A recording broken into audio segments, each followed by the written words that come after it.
नमस्कार पार्टनर्स, अब हम देखेंगे कि हम माइक्रोवेव ओवन की क्लीनिंग किस तरीके से करते हैं। सबसे इंपॉर्टेंट पार्ट जो माइक्रोवेव ओवन का जो सबसे पहला पार्ट है वो है ये है कि आप इसको पहले चेक करके देखेंगे कि ये चालू कंडीशन में है कि नहीं। तो अभी यहाँ पे इसका प्लग जो लगा हुआ है उसको स्विच ऑन करेंगे और आप देखेंगे कि यहाँ पे इसकी लाइट यहाँ पे जल रही है, ठीक है। और इसको खोल के देख लेंगे तो ये प्रॉपर कंडीशन में है, तो ये चालू कंडीशन में है।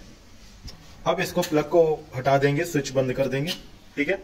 सो अब इसके बाद हमें इसका करना होता है इंस्पेक्शन में हमें चेक करना होता है कि जो भी सामान है यहाँ पे माइक्रोवेव ओवन में वो प्रॉपर है कि नहीं, कोई ब्रेकेज वगैरह तो नहीं है इस माइक्रोवेव ओवन में।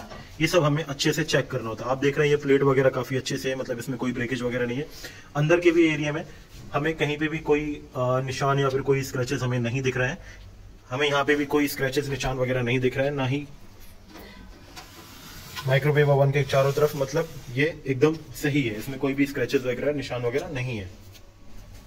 सो इंस्पेक्शन के बाद सबसे पहले हम क्या करते हैं, इंस्पेक्शन के बाद जो हम करते हैं कि अगर यहाँ पे कुछ ड्राई टुकड़ों के निशान, खाने पीने के निशान अगर सूखे पड़े होते हैं तो उनको पहले माइक्रोफाइबर डस्टर की मदद से बाहर निकालते हैं। ध्यान रखिएगा कि किचन में हमें ब्लू माइक्रोफाइबर डस्टर ही यूज करना है। जो भी गंदगी यहाँ पे थोड़ा बहुत अगर ड्राई है तो आप उसको इस तरीके से अच्छे से साफ करके बाहर निकाल दें।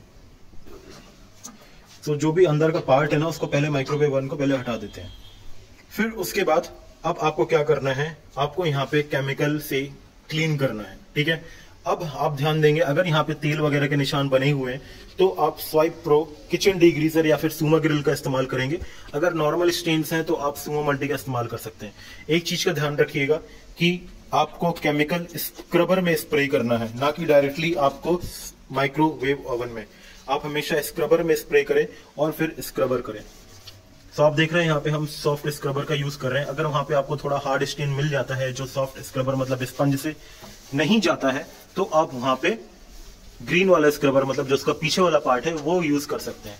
आप ध्यान रखिएगा कभी कभी यहाँ पे भी जंग के निशान मिल जाते हैं। अगर जंग के निशान मिलते हैं तो वहां पे आप स्वाइप प्रो बाथरूम क्लीनर का भी यूज कर सकते हैं।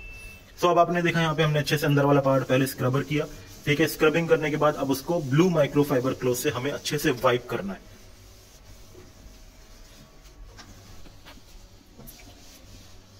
सो ध्यान रखिएगा सबसे पहले हमें माइक्रोवेव ओवन का अंदर का पार्ट क्लीन करना होता है, ठीक है। उसके बाद ही हम फिर बाहर का पार्ट क्लीन करते हैं। सो अच्छे से स्क्रबिंग करके हमें वो क्लीन करना होता है।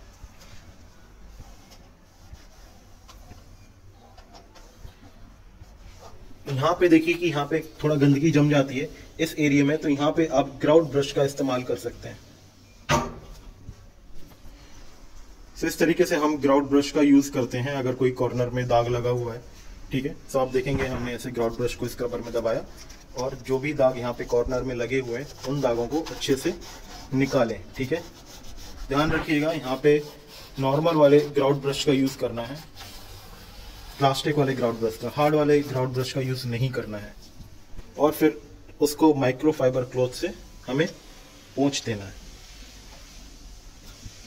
तो आप देख रहे हैं यहाँ पे जो निशान बने हुए थे वो अच्छे से निकल गए। सो अब इस तरीके से हमारे अंदर के एरिया की क्लीनिंग हो गई है। अब हम करेंगे बाहर के एरिया की क्लीनिंग। उससे पहले हमने जो सामान इसका निकाला हुआ था माइक्रोवेव ओवन का वो हम क्लीन करेंगे। सो आप देख रहे हैं हमने यहाँ पे वो प्लेट निकाली हुई थी, तो प्लेट को अच्छे से स्क्रब करेंगे, ठीक है। अच्छे से स्क्रब करने के बाद इसको हम लोग वॉश करते हैं। इसको हम लोग इसलिए वॉश करते हैं क्योंकि इसमें खाने पीने का सामान हम लोग गर्म करते हैं, तो इस चीज का ध्यान रखना है। और प्लेट क्लीन करते टाइम प्लीज सावधानी बरतें। ये प्लेट कांच की होती है, अगर आप इसको अच्छे से नहीं पकड़ेंगे तो ये गिर के टूट सकती है। एक कांच की प्लेट को हम लोग पानी में वॉश करेंगे अच्छे से, ताकि जो केमिकल इसमें लगा हुआ है वो साफ हो जाए।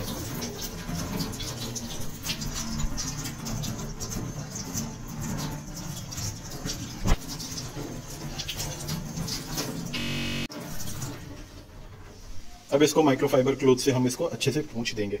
उसको रख के पोंछेंगे ताकि प्लेट हमारे हाथ से फिसल ना जाए।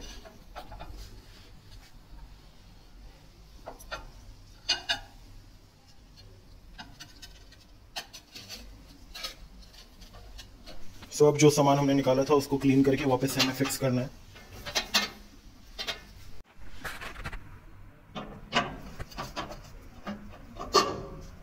तो ये प्लेट यहाँ पे फिक्स हो गई। अब हम करेंगे बाहर के एरिया की क्लीनिंग।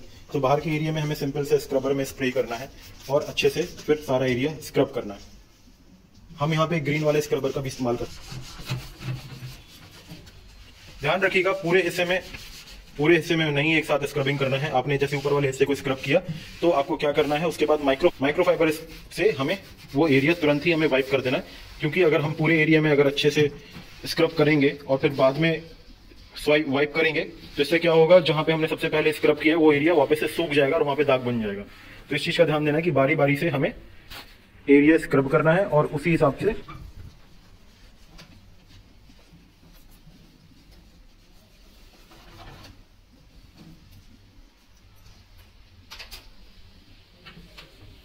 तो इस तरीके से बाहर वाले एरिया में हम चारों तरफ से अच्छे से क्लीन कर देते हैं और माइक्रोफाइबर क्लॉथ से वाइप कर देते हैं।